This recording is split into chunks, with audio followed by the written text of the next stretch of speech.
السلام علیکم ورحمۃ اللہ وبرکاتہ۔ دوستو، میں نفیس اکبر قاسمی کھڑے ہو کر صلاۃ و سلام پڑھنے کی ایک عام بات ہو گئی ہے۔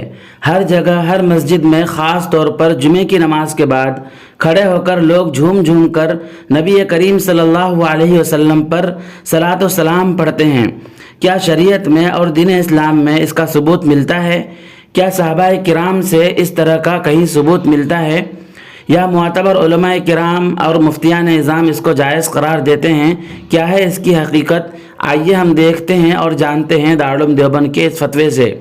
چنانچہ کسی نے سوال پوچھا ہے، سوال: صلاۃ و سلام کیا کھڑے ہو کر پڑھنا ہی ضروری ہے یا نہیں؟ قرآن و حدیث کی روشنی میں ذرا تفصیل سے واضح کریں۔ دارالعلوم دیوبند نے اس کا جواب دیا ہے، بسم اللہ الرحمن الرحیم۔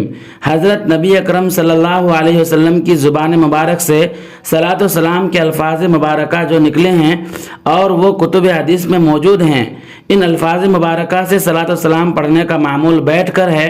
حضرات سلف صالحین، اولیاء اعظام اور ان کے سچے متبعین، اہل حق، اہل سنت والجماعت کا معمول رہا ہے اور اب بھی ہے اور آئندہ بھی رہے گا۔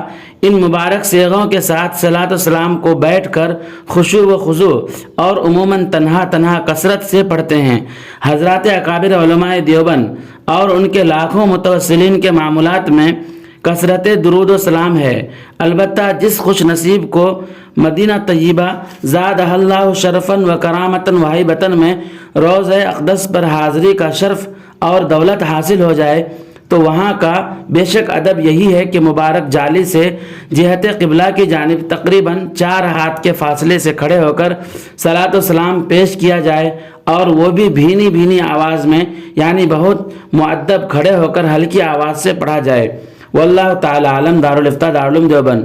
دوستو، پھر ملتے ہیں کسی نئی ویڈیو کے ساتھ۔ السلام علیکم ورحمۃ اللہ وبرکاتہ۔